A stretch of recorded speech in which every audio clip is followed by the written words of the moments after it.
ಇನ್ನು ರಜನಿಕಾಂತ್ ಮಾತಿಗೆ ಟಾಲಿವುಡ್ನಲ್ಲಿ ಬೆಲೆ ಇಲ್ವಾ? ತೆಲುಗಿನ ಹಿರಿಯ ನಟ ಸೂಪರ್ ಸ್ಟಾರ್ ರಜನಿಕಾಂತ್ ರಜನಿ ನಿರ್ದೇಶಕರಿಗೆ ನಿರ್ಮಾಪಕರಿಗೆ ಸಲಹೆ ಕೊಡ್ತಿರ್ತಾರೆ. ಯಾವ ಚಿತ್ರ ಹೇಗೆ ಚಿತ್ರೀಕರಿಸಬೇಕೆಂದು ತಿಳಿಸ್ತಾರೆ. ರಜನಿ ಮಾತಿಗೆ ಬೆಲೆ ಕೊಡದೆ ಟಾಲಿವುಡ್ ನಿರ್ಮಾಪಕನಿಗೆ ಏನಾಗಿದೆ ಗೊತ್ತಾ? ಇದು ಸೂಪರ್ ಸ್ಟಾರಿಗೆ ಅವಮಾನ ಆಯಿತು ಅಥವಾ ಬೇರೆ ತರಹದ ವ್ಯಂಗ್ಯ ಆಯಿತೋ ಗೊತ್ತಿಲ್ಲ. ಒಟ್ಟಾರೆ ರಜನಿಕಾಂತ್ ಈಗ ಮತ್ತೆ ಚರ್ಚೆಯಲ್ಲಿದ್ದಾರೆ. ಯಾವ ಚಿತ್ರ ಹೆಂಗೆ ನಡಿಬೇಕು ಅಂತ ಹೇಳಿ ತಮಿಳಿನಲ್ಲಿ ಈಗ ಒಬ್ಬ ಹಿರಿಯ ನಟ ಅನ್ನೋದಿದ್ರೆ ಅದು ಕಮಲ್ ಹಾಸನ್, ರಜನಿಕಾಂತ್ ಇವರನ್ನ ಬಿಟ್ಟರೆ ಉಳಿದವರಿಲ್ಲ. ಸೊ ಹಂಗಿದ್ದಾಗ ಒಬ್ಬ ಹಿರಿಯ ಅನುಭವಿ ನಾಯಕ ಇದ್ದಾನೆ ಅನ್ನುವಾಗ ಸಾಕಷ್ಟು ಸಲಹೆಗಳನ್ನು ಕೇಳುತ್ತಾರೆ ಉಳಿದಂತಹ ಸಹನಟರು.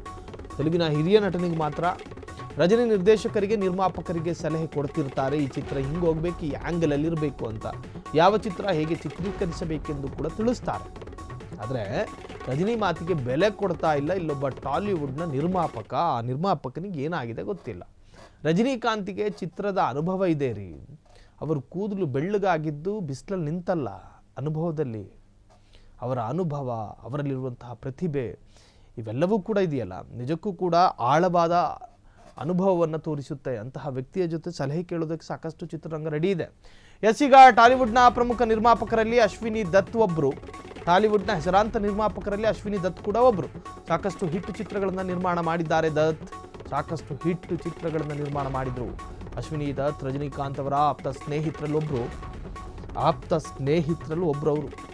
ಶಕ್ತಿ ಚಿತ್ರ ಶೂಟಿಂಗ್ ಬೇಡ ಎಂದು ದತ್ಗೆ ರಜನಿ ಸಲಹೆಯನ್ನು ಕೊಟ್ಟಿದ್ರಂತೆ. ಶಕ್ತಿ ಪೀಠಗಳಿಗೆ ಸಂಬಂಧಿಸಿದ ಚಿತ್ರ ಇದಾಗಿತ್ತು.